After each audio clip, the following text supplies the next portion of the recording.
ഇടതുപക്ഷ സർക്കാരിന്റെ നേട്ടങ്ങളിൽ ഏറ്റവും പ്രധാനപ്പെട്ട ഒരു ഉത്തരവാണ് പുറത്തു വന്നിരിക്കുന്നത്. ജാതിമത പ്രചാരണങ്ങളെ ഏറ്റവും കൂടുതൽ എതിർക്കുന്നതും അതിനെതിരെ ശബ്ദമുയർത്തുന്നതും ഇടതു സർക്കാരാണ്.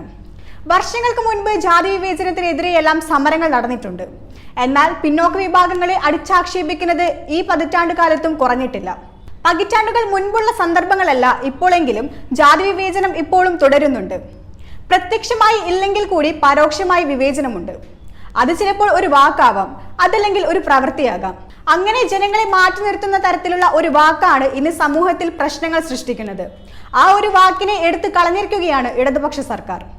സിനിമയെ വെല്ലുന്ന രംഗങ്ങളാണ് ഇപ്പോൾ കെ രാധാകൃഷ്ണൻ കാഴ്ചവെച്ചിരിക്കുന്നത്. പറഞ്ഞു വരുന്നത് മറ്റൊന്നുമല്ല, കോളനി എന്ന പേര് ഒഴിവാക്കി ഉത്തരവിട്ട ശേഷം അദ്ദേഹം മുഖ്യമന്ത്രിക്ക് രാജി സമർപ്പിച്ചു.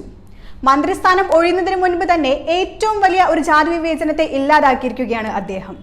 ജനങ്ങളെ പരസ്പരം വിദ്വേഷത്തിലേക്ക് നയിക്കുന്ന ആ ഒരു വാക്ക് ഇനിയില്ല.